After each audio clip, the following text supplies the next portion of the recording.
I'm Timothy Brown, a member of the Denver Classroom Teachers Association and the chair of our 100th anniversary committee.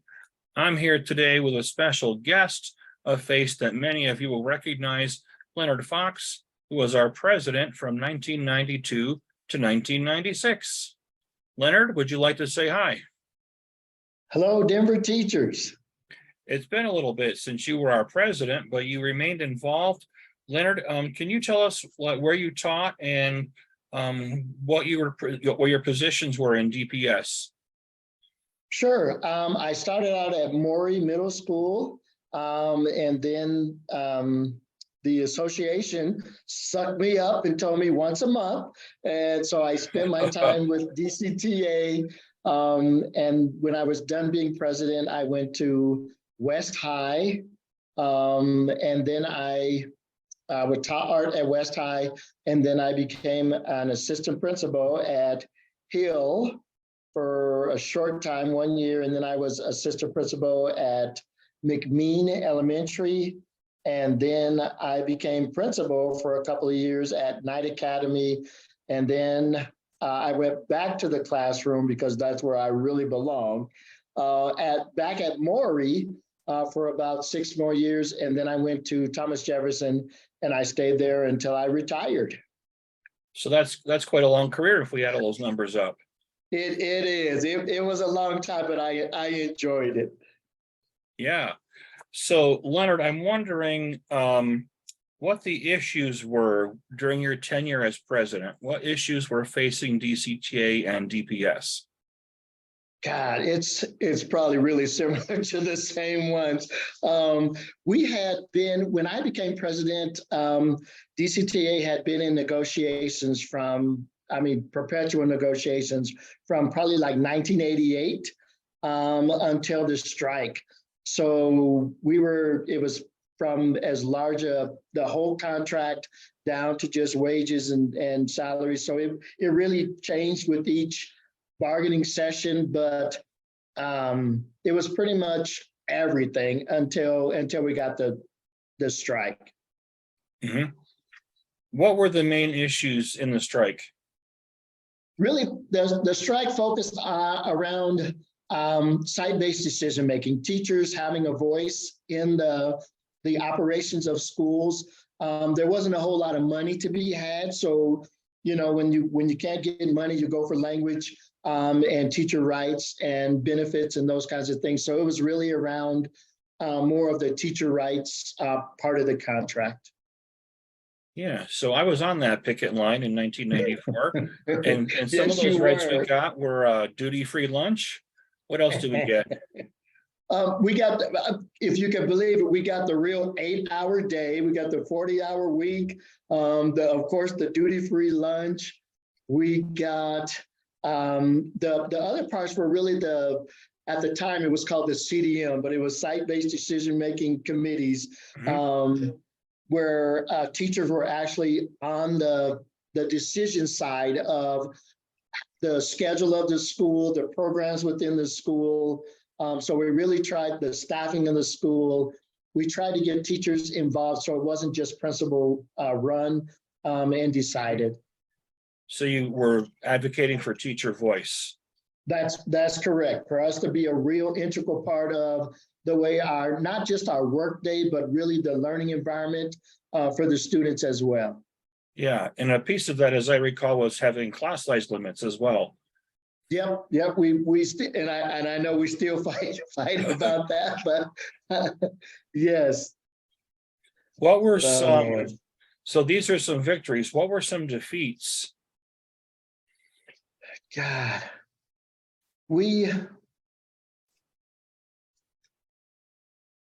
there really wasn't. We got pretty much the priorities of the teachers because we had, again, with the being able to pull out that strike. They were brought to meet our demands because we had a successful strike. Teachers put everything on the line because it was DCTA's second strike. They had a strike in 1969, so ours was the second one. But for teachers to take that stand there wasn't a whole lot that we didn't get that was a priority for teachers. Okay, that's good news. It was good news. Earlier, Leonard, you mentioned that the union said, "Hey, it's once a month. Come on and come to a meeting." What Oh. were you involved with before or after your presidency? Listen, before I'll tell you, Tim, I went to because now I tease because I'm still subbing at TJ, but when I went to TJ, one of my first, I think it could have been my second meeting, and there was a position on the board. I don't even know if it still exists, but it was called Minority at Large seat.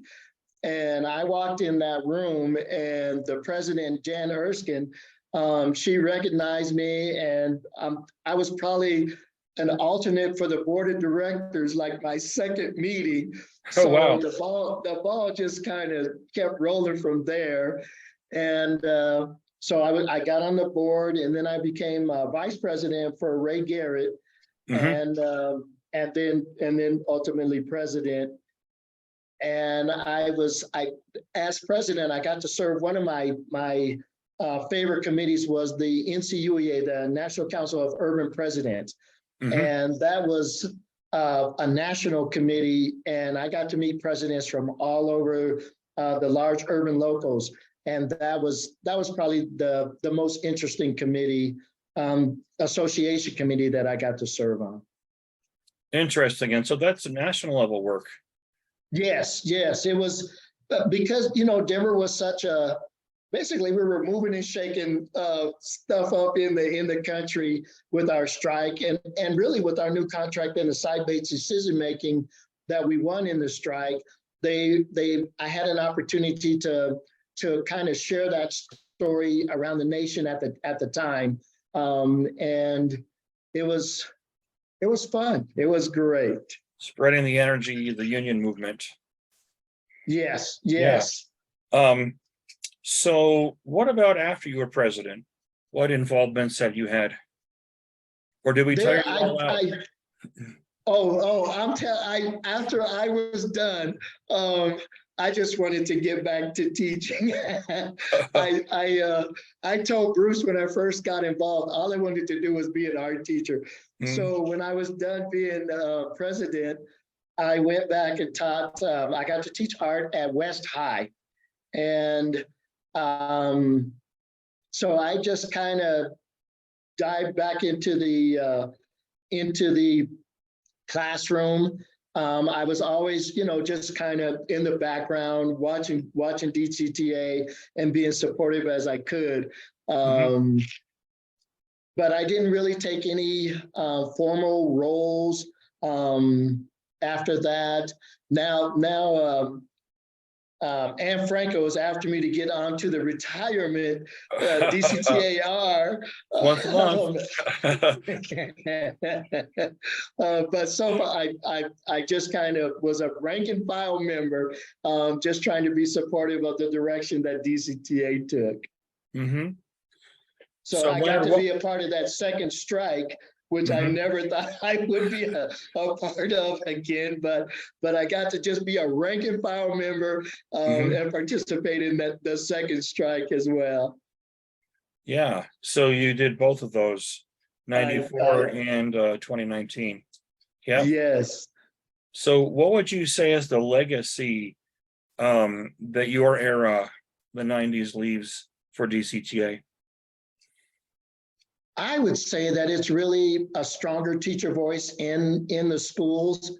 I just think it's a constant battle for the people that serve the students to really impact the programs that are coming in and the way education is being delivered and perceived. So I would say just a stronger voice in the way that public education is perceived and moves forward, especially in Denver. Okay, so the voice of the educators. Yeah. And what would you hope for our next 100 years?